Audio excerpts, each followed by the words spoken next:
지난주일에 우리는 웨스트민스터 신앙고백서 제7장 하나님과 인간의 언약에 대하여 1절, 2절, 3절까지 함께 살펴보았습니다. 오늘은 4절, 5절, 6절 말씀을 함께 생각을 하겠습니다. 오늘 우리가 읽은 히브리서 9장은 이 구약과 신약 시대를 관통하는 예수 그리스도의 십자가의 죽으심과 피 흘림에 대해서 말씀을 하고 있습니다.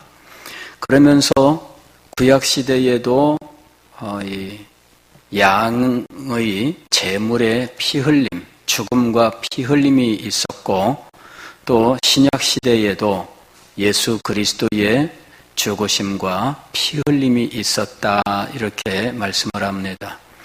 구약 시대에도 대제사장이 있어서 양을 잡아 그 피를 가지고 성소에 들어가서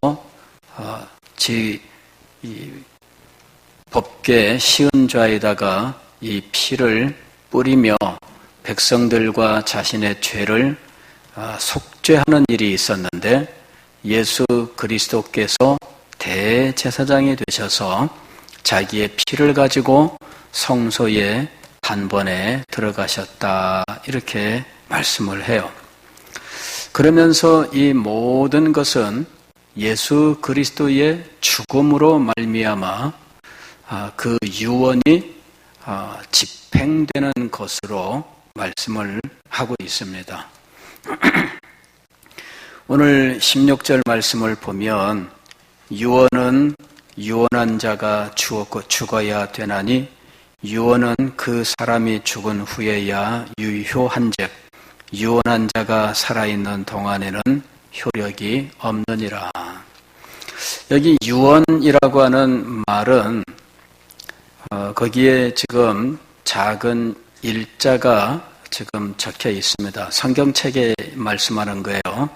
성경책 히브리서 9장 17절, 16절에 보면 유언이라고 하는 글자에는 작은 일 숫자가 기록되어 있어요. 난 외에 설명이 있다는 말이죠. 난 외에 설명을 보면 이렇게 되어 있어요. 헬, 언약, 이렇게 되어 있는 거예요. 헬, 언약.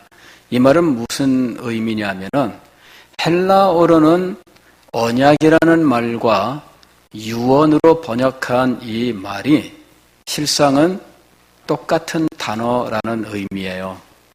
헬라어로는 디아데케라는 말인데, 이 디아데케라는 말이 어떨 때는 언약으로 번역을 하고 어떨 때는 유언으로 번역을 하고 있는 거예요.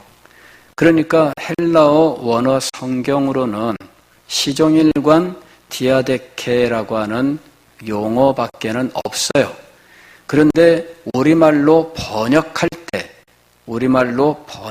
때 어떤 곳은 언약으로 번역을 하고 어떤 곳은 유언으로 번역을 한 거예요.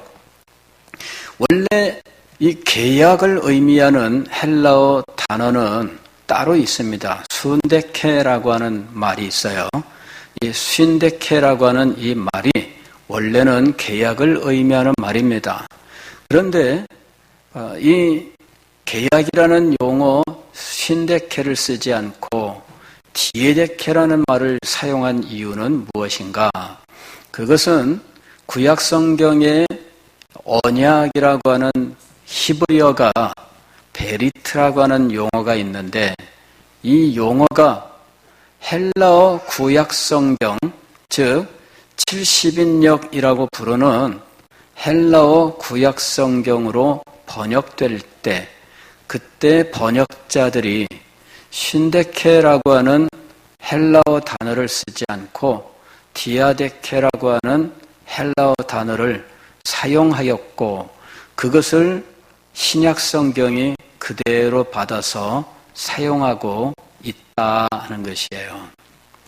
그러면 왜 신데케라고 하는 계약이라는 용어가 있음에도 불구하고 잘 쓰이지 않는, 오히려 유언이라고 하는 의미를 가지고 있는 디아데케라고 하는 용어를 사용해서 구약의 언약이라고 하는 베리트를 이렇게 번역을 했느냐 하는 것이죠. 그것은 이 베리트가 가지고 있는, 언약이라고 하는 말이 가지고 있는 특성 때문입니다. 자, 그 특성은 무엇이냐면은 일방성이에요. 일방성. 한쪽에서 다른 쪽에 대하여 일방적으로 어떤 약속을 하였는데, 그 약속은 법적인 이 구속력, 즉 법적으로 반드시 그렇게 되는 특징을 가지고 있는 거지요. 자, 그런 특성을 가지고 있는 것으로 대표적인 것은 이 유언이라고 하는 거예요. 유언은 가령 누군가가 저에게 거액의 유산을 남기는데 유언을 한 거예요. 그래서 장호이기한테 얼마를 내가 죽으면 주겠다 이렇게 약속을 하는 거죠. 아니면 자손들이 있으면 누구에게는 몇 퍼센트, 누구에게는 얼마, 이런 식으로 다 유언장이라고 하는 것을 만들잖아요. 이 유언장이라고 하는 것은 그 자녀들이나 유산을 상속받는 사람들이 개입하지 않아요. 그냥 유언하는 사람, 유언장을 만드는 사람의 일방적인 거예요. 그렇죠? 그런데 그 유언장은 법적으로 공증하고 나면, 그러면 이 사람이 죽고 난 다음에 효력을 발휘하게 되는 거죠. 예, 살아있는 동안에는 효력을 발휘하지 않아요. 죽어야만 효력을 발휘하게 돼 있는 거예요. 그리고 죽고 나면 그 죽은 사람이 살아있을 때 작성한 유언장에 따라서 법적으로 그것이 집행이 되는 거죠. 나는 그 유언장에 도장 찍을 필요가 없습니다. 죽은 사람이 살아있을 때 도장을 찍는 거예요. 그럴 때 내가 아버지 유언장에 저도 도장을 찍겠습니다. 내가 받을 유산이니까 나도 도장 찍겠습니다. 하게 되면 맞을까요? 안 맞을까요? 안 맞아요. 아버지 유언장 공개하세요. 나도 도장을 찍어야 됩니다. 이러면서 이 도장 들고 나타나서 이 유언장 효력 발휘하려면 내 도장도 있어야 됩니다. 그러면 맞을까요? 안 맞을까요? 안 맞아요. 내가 도장 들고 나타날 필요도 없고 내가 거기에 서명 날인할 필요도 없어요. 그냥 유언한 사람이 유언장을 작성을 하고 거기에 도장을 찍고, 그리고 그 도장 찍어놓은 유언장이 법적인 형식에 맞다면 효력을 발휘하는 거예요. 그런데 언제 효력을 발휘한다고요? 죽을 때 효력을 발휘하는 거예요. 자, 하나님께서 죄인들을 구원하시는 이 구원의 방법에 대해서 여러 가지 설명이 있습니다. 그 중에서 유용한 설명이 언약이라고 하는 방법이죠. 하나님께서 은혜 언약이라고 하는 것을 세우시고, 그 은혜 언약은 우리의 동의가 필요한 게 아니에요. 하나님께서 일방적으로 만드신 거예요. 우리의 구원을 위하여 하나님께서 일방적으로 만드신 거죠. 그렇다고 해서 우리가 하나님 앞에 따지거나 항의할 이유가 없습니다. 왜냐하면 하나님이 그것을 만들지 아니하셨으면 우리는 그냥 멸망할 뿐이거든요. 그래서 은혜 언약을 하나님이 혼자서 일방적으로 만드셨다고 해서 우리가 그것을 가지고 따지거나 항의할 이유가 하나도 없어요. 안 해주셔도 되는데 해주셨잖아요. 그럼 감지덕지할 뿐이죠. 유언이라고 하는 것이 그런 특성을 가지고 있는 거예요. 주시면은 감사하지요. 안 주시고 사회 모두 환원하겠다. 그럼 어떡하겠어요? 요새는 우리나라 법은 좀 다릅니다. 우리나라 법은 자녀들이 받을 몫을 일방적으로 부모가 다 어디다 기증하고 이렇게 하면은 큰일 나게 돼 있습니다. 막 소송 들어가고 막 난리가 나요.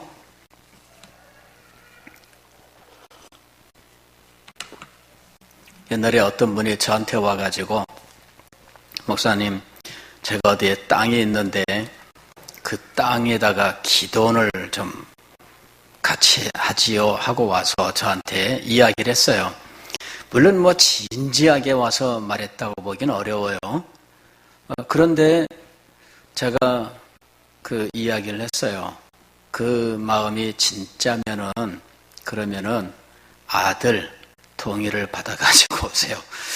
물론 아들 동의를 전적으로 받아야 될 필요가 있는 것은 아니었어요. 나중에 분명히 소송당하고 시달릴 수 있는 일이죠. 그걸 했더라면. 예, 근데 뭐 저는 그분이 그런 정도의 결심을 하고 목사님 뭐 그렇게까지 할 필요 없고 제가 의사가 확고합니다 이렇게 했으면은 아마 했을 거예요. 그런데 그렇지 않았기 때문에 제가 좀 더 확고하게 말씀하시기를 이렇게 권유를 한 거죠.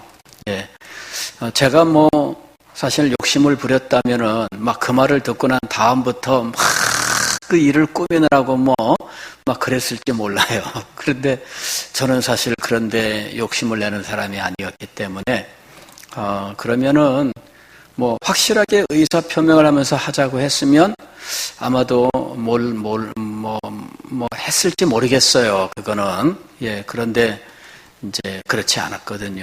예, 왜냐하면 우리나라가 그렇지 않아요. 목사님들 중에 혹은 뭐 어디 뭐 기도원 원장 한다고 하는 분들 중에 이분이 막 은혜 받았다고 하면서 어떤 순간에 했다가 소송에 시달리는 일들이 굉장히 많았어요. 근데 사실은 그런 것들을 처분하는 권한이 누구에게 있는 거예요? 가진 당사자에게 있는 거죠. 사실은. 예.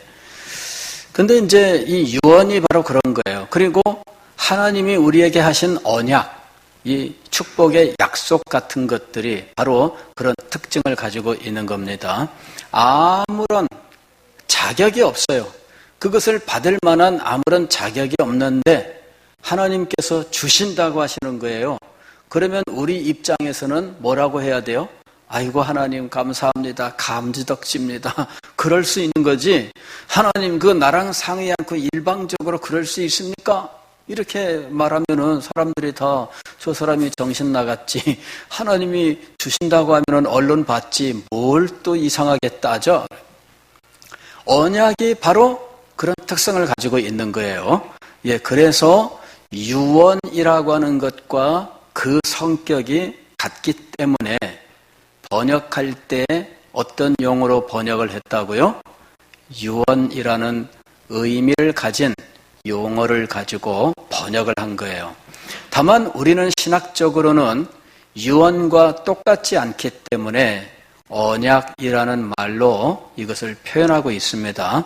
우리말에는 계약이라는 말도 있지만 그 성격이 계약이기는 하지만 그러나 계약은 쌍방간의 이 법적 관계를 표현하는 것이기 때문에 사실은 하나님이 우리에게 주시는 이 구원의 은총을 표현하는데 정확하지가 않습니다. 그래서 우리는 신학적으로 계약이란 말을 사용하지 않고 언약이라고 하는 말을 사용합니다.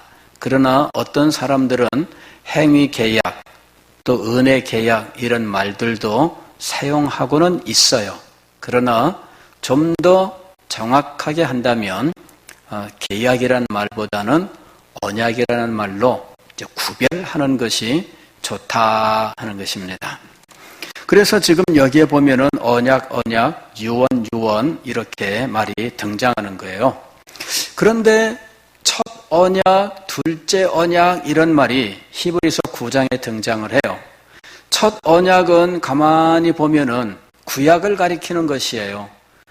제사를 드리고 희생 제사를 드리고 피 흘리는 이런 피 흘림의 제사 이런 것들에 대해서 말하고 있어요.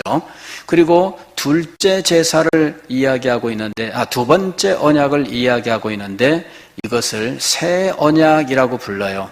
새 언약 이거는 최근에 맺어진 두 번째 언약을 말하는 것인데 요 새 언약은 신약을 가리키는 거죠. 이 새 언약은 예수 그리스도라고 하는 중보자의 죽음으로 유언이 집행되는 것처럼 중보자의 죽음으로 인하여 유언장에 있는 모든 것이 현실화되는 것처럼 은혜 언약에 있는 모든 것이 현실화되는 거예요. 새 언약의 중보자이신 예수 그리스도께서 죽으심으로 은혜 언약에 있는 내용들이 실제화되는 거예요. 이게 유언과 같은 성격을 가져요. 유언도 유언장을 쓴 사람이 죽어야 효력을 발휘하잖아요. 은혜 언약도 그런 특성을 가지고 있는 거예요. 그런데 유언장 그 중보자가 안 죽었는데 그러면 구약 시대는 어떻게 되느냐 하는 거죠. 이 언약의 중보자로서 예수 그리스도의 죽음이 은혜 언약을 효력 있게 하는 거잖아요. 그러면 구약 시대 분들은 어떻게 되느냐라고 하는 것이죠. 이제 이런 내용들이 지금 히브리서 9장에 자세하게 설명이 되어 있고, 이 내용들을 지금 이 신앙고백서 7장 4절, 5절, 6절에서 말씀하고 있는 거예요. 지금까지 설명드린 내용을 기억하시고 지금 이 요리문답을 신앙고백서를 한번 보겠습니다. 제 4절 언약의 유언적 특성. 은혜 언약은 성경에서 자주 유언이라는 명칭으로 설명된다. 그것은 유언자인 예수 그리스도의 죽음, 유언에 속한 모든 것과 함께 주어진 영원한 유업과 관련된다. 즉 은혜 언약은 마치 유언장과 같은 성격을 가지고 있다는 거죠. 유언자가 죽어야 효력을 발휘하는 것처럼 은혜 언약은 은혜 언약의 중보자가 되시는 예수 그리스도께서 죽어야 효력을 발휘하게 된다 하는 거예요. 그래서 예수 그리스도의 죽음과 더불어서 은혜 언약에 적혀있던 모든 영원한 유산, 유업이라고 하는 것이 우리 것이 되는 거예요.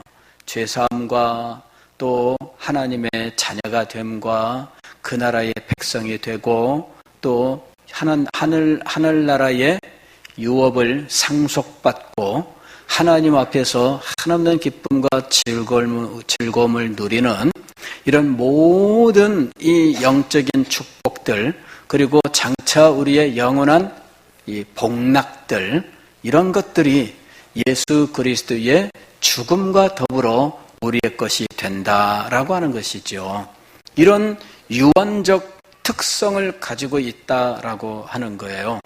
왜 중보자가 죽어야 효력을 발휘하는가? 사실 그것은 예수 그리스도께서 행위 언약의 요구를 만족시켜야 하기 때문이에요. 알고 보면은 이런 겁니다. 하나님께서 아담과 행위 언약을 맺었습니다. 그 행위 언약에서 하나님은 아담에게 순종을 요구하셨어요. 일정한 기간 동안 선악을 알게 하는 나무의 열매를 먹지 말라 이렇게 말씀하셨습니다. 그리고 그것에 순종하여 그 기간 동안 열매를 따먹지 않았더라면, 즉 순종하였더라면, 순종 그 자체는 아담이 하나님께 창조함을 받은 피조물로서 마땅히 해야 되는 일입니다. 그리고 그것에 대하여는 하나님에게 무슨 상급을 달라고 그렇게 할 이유가 없어요. 당연히 해야 되는 일이에요. 그런데 하나님은 거기에다가 엄청난 상급, 축복을 약속해 놓으신 거예요. 그 상급은 영생이라고 부르는 거예요. 영생이라고 하는 것은 단지 오래 사는 이 지속되는 생명을 말하는 것이 아니라 하나님과 친밀한 교제를 나누는 복되고 영광스러운 삶을 말하는 거예요. 이것이 영생입니다. 그래서 아담이 비록 에덴 동산에서 부족함이 없이 살고는 있지만 영생이라고 하는 복되고 영광스러운 상태에 있었던 것은 아니에요. 아담은 에덴 동산에서 자기가 먹고 싶으면 과일을 많이 따먹을 수도 있었고, 또 경작을 하면서 소산물을 얻을 수도 있고, 그 과정에서 기쁨과 즐거움을 누릴 수 있어요. 우리가 일을 하면 일을 통해서 기쁨을 얻고 즐거움을 얻게 되어 있습니다. 일을 하게 되면 마음속에 이 사람의 마음이 든든해지고, 그리고 이 인생과 삶에 대하여 여러 가지 통찰들이 생기고 능력이 생기게 되어 있어요. 일을 하지 않으면 무기력하게 되어 있습니다. 일을 하면 발달하게 되어 있어요. 사람은 연구를 하게 되면 지적인 능력이 발달하게 되어 있고요. 연구하지 않으면 지적으로 퇴보하게 되어 있어요. 그래서 우리는 정신적인 일이든 육체적인 일이든 어떤 일이든 하면서 자기를 실현하고 발전하게 되어 있는 거예요. 에덴 동산에서 아담은 그렇게 살면서 하나님께서 찾아오시면 하나님을 만나고 하나님의 음성을 들으면서 살게 되었던 것이에요. 그런데 그것은 아직 영생의 상태는 아니었어요. 우리가 생각할 때 에덴 동산은 가장 이상적인 곳이라고 생각하잖아요. 그래서 에덴 동산을 파라다이스라고 얘기해요. 천국이라고 이야기하죠. 그리고 우리는 구원받으면 어디로 간다고 생각을 해요? 에덴 동산 같은 곳으로 간다고 생각하는 거잖아요. 그런데 여러분, 죄송한 말씀이지만 에덴 동산은 우리의 구원보다 못해요. 에덴 동산이 최고로 복되고 아름답고 영광스러운 상태가 아니었습니다. 에덴 동산이 비록 만족할 만한 곳이었으면 틀림이 없지만, 그러나 에덴 동산은 영생의 상태는 아니었어요. 하나님께서 행위 언약으로 약속하신 생명, 이 영생이라고 하는 것은 에덴 동산의 삶하고는 비교할 수 없는 아주 탁월한 상태였던 거지요. 그런데 아담은 그 영생의 상태로 가기 전에 그만 선악과를 따먹고, 이거는 아예 생각도 못하고 이제는 어떤 상태가 되어버렸어요? 그 본성은 죄에 오염되고 부패하며, 그리고 하나님께로부터 저주의 심판을 받아서 그는 에덴 동산도 상실하고 그만 죽음으로, 영원한 멸망으로 떨어지게 된 거예요. 자, 그 얘기는 이제 더 이상 아무것도 없습니다. 그런데 하나님은 행위 언약을 맺으실 때 또 하나의 장치를 마련하셨습니다. 그것이 바로 은혜 언약이라고 하는 거예요. 행위 언약을 맺으셨을 때 하나님께서는 아담의 연약함을 알고 계셨고요. 하나님께서는 은혜 언약이라고 하는 것을 세우셔서 아담이 타락하면 즉시 은혜 언약이 시행되도록 하셨습니다. 이것이 은혜 언약이에요. 은혜 언약은 어떤 방식으로 집행이 되느냐 하면, 아담이 범죄하여 죽게 되었어요. 죄의 삭은 사망입니다. 이 죄값을 치러야 되는데 아담은 죄값을 치름과 동시에 죽어서 멸망하게 되어 있어요. 그러므로 죄값을 누군가 대신 치러주면 그러면은 회복될 수 있는 거죠. 그런 일이 지상에 우리 인간의 삶 속에 있습니다. 인간의 삶 속에 그런 일이 있어요. 어떤 일이 있느냐 하면은 보증인 죄돼요. 보증인 제도. 보증인이 내 모든 것을 보증해 주는 거죠. 그럴 때 나는 회복될 수 있는 거예요. 가령 이런 거예요. 우리가 이제 요새는 그렇게 하지 않습니다. 우리나라 이제 법이 바뀌었어요. 근데 예전에 아주 오래된 이 계약은 어떤 것이 있었느냐면 나는 능력이 안 되는데 보증인을 세우는 일이 있었어요. 그래 보증인을 여러 명을 두는 거죠. 예. 그렇게 해서 그 중에서 제일 힘 있는 사람한테 돈 갚아라 이렇게. 그래서 보증 섰다가 집안 망했다 하는 사람들 굉장히 많았어요. 예. 저도 뭐 정확하게 잘 알지는 못합니다. 초등학교 가기 전에 나중에 그때 얘기 듣기로는 우리 아버지께서 보증을 섰는데 잘못돼 가지고 그만 살던 집을 다 뺏기고 그냥 참 정말 식구들이 제대로 잠도 못 자는 곳으로 쫓겨난 그런 일이 있었어요. 뭐 너무 어릴 때니까 저 잘 모릅니다만은 그러나 이 보증을 섰다가 이걸 갚아주기 위해서 집을 다 내놓고 쫓겨나는 이런 일이 있었던 거죠. 그래서 우리 주변에 그런 사람들이 굉장히 많았어요. 이 살다 보면은 와서 보증 좀 서주세요, 보증 좀 서주세요 이러는데 누구한테 가서 보증을 서달라고 하겠어요? 친구한테 가서 보증 서달라고 그러고 집안 어른한테 가서 보증 서달라고 그러고 친척한테 가서 보증 서달라고 그러고 뭐 날마다 사정을 해서 틀림없이 실수하지 않겠노라 막 다짐을 하고 선물을 들고 찾아가서 드리고 해가지고서는 겨우겨우 도장을 받았는데 난리가 난 거예요.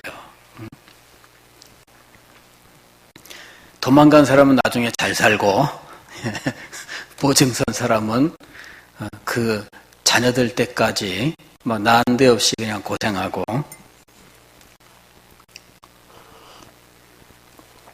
근데 보증인이 능력이 무한해. 그럼 어떻게 될까요? 우린 주변에서 보증인이 함께 망해버렸다더라 하는 말을 하도 많이 들었는데 이유는 뭐냐? 보증인이 너무나 보잘것없어서. 그죠? 그거 알았어. 껌값이네. 딱 지갑 꺼내갖고 다 됐어? 5억 딱 주고선 끝내. 이러는 거예요. 그래도 나는 아직도 몇 조가 남았어. 이러면은 보증인이 큰 소리 칠만 합니다. 그죠? 예, 보증인이 능력이 있어야 돼. 보증인이 능력도 없는데 세우려고 하면 이건 정말 너무너무 힘들고 어려운 거예요.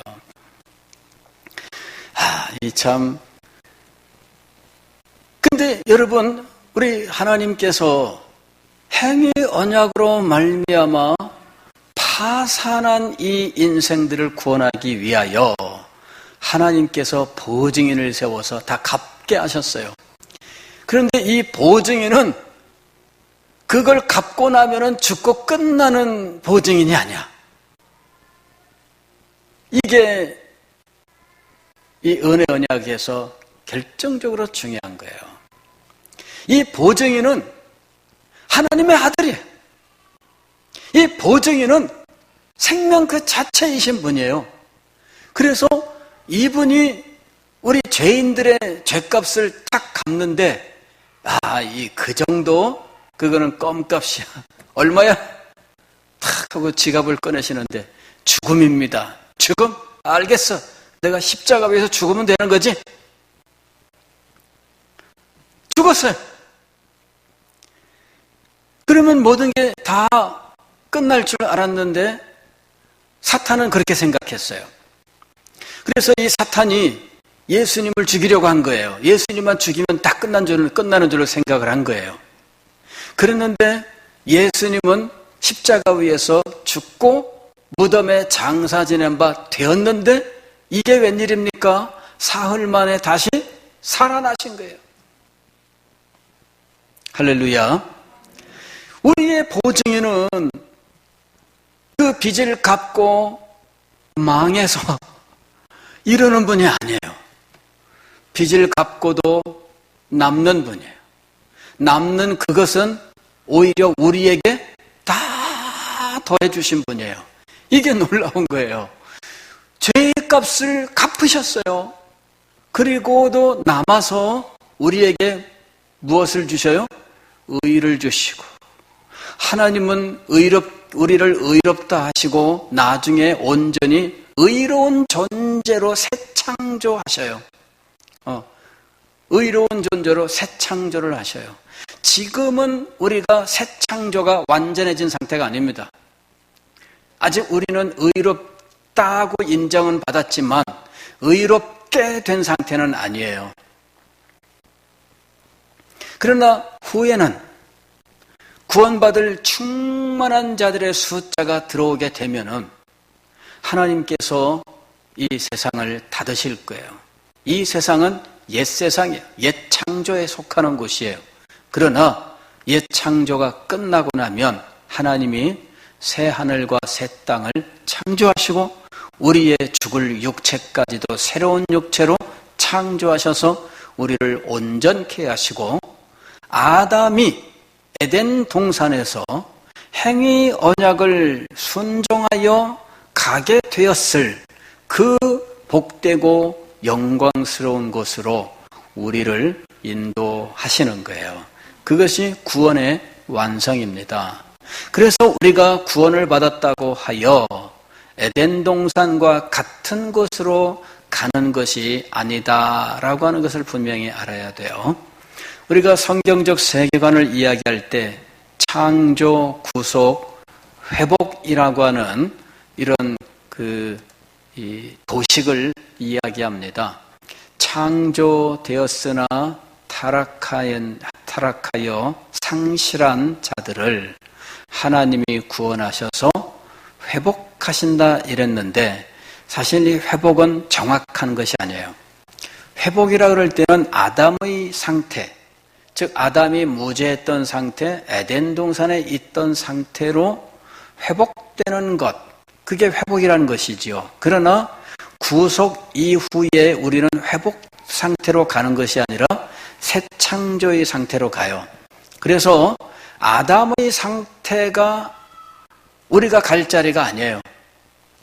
아담은 사실은 새 창조에 비하면은 비교할 수 없는, 말할 수 없는 격차가 있는 거죠. 그래서 창조, 구속, 회복이라고 하는 도식은 정확한 말이 아니에요. 회복이라는 말이 정확하게 그 의미를 전달하지 못해요. 새 창조로 해서 영생의 상태가 우리가 구속 이후에 가게 될 것이에요. 그런데 이 모든 일들은 누구를 통해서 이루어졌다고요? 중보자. 그리고 중보자의 죽음. 중보자의 죽음으로 말미암아 효력을 발휘하게 된 거죠. 그런데 중보자의 죽음에 대하여 믿느냐 하는 거죠.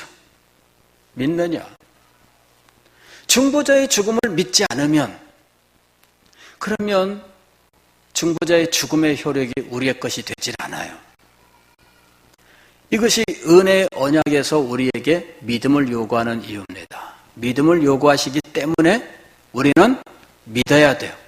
믿지 않으면 그리스도께서 죄인들을 위하여 십자가에 돌아가시면서 죄값을 모두 치르고, 그뿐만 아니라 이분은 능력이 무한하셔서 죄값 정도가 아니라 넘치게 우리에게 주셔서 우리를 온전히 영광스럽게 하신다 할지라도 이 모든 내용을 알고 어떻게 해야 돼요?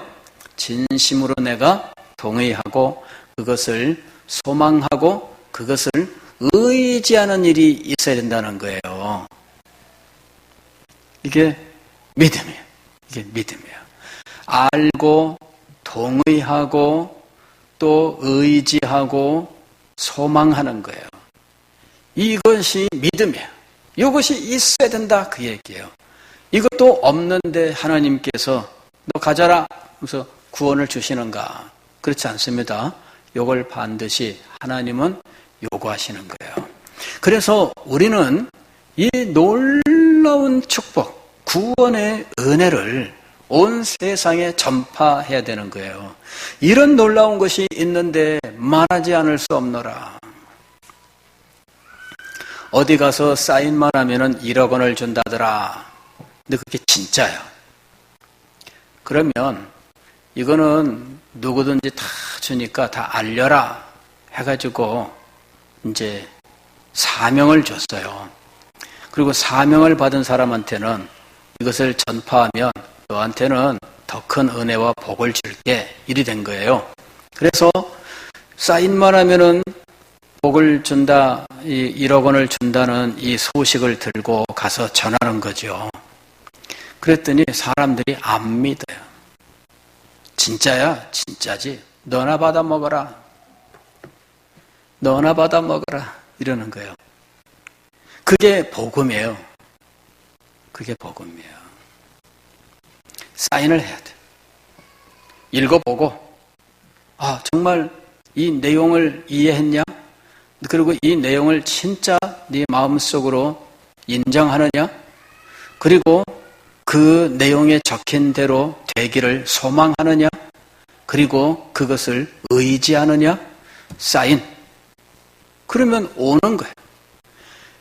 이 영광스러운 계약, 하나님께서 우리에게 일방적으로 주신다라고 하는 이 유언장과 같은 은혜 언약, 이것이 주어졌어요. 그것을 우리는 받아서 우리들도 그것을 받을 뿐만 아니라 이것을 필요로 하는 이 세상의 모든 죽어가는 인생들에게 알리는데 안 믿어. 왜? 너무 놀라운 일이고 너무나 거짓말 같은 사실이거든요. 안 믿어요. 그래가지고 사람들이 이렇게 말하는 거예요. 천국, 네 나가라 천국, 그러는 거죠. 응? 네 나가라 천국.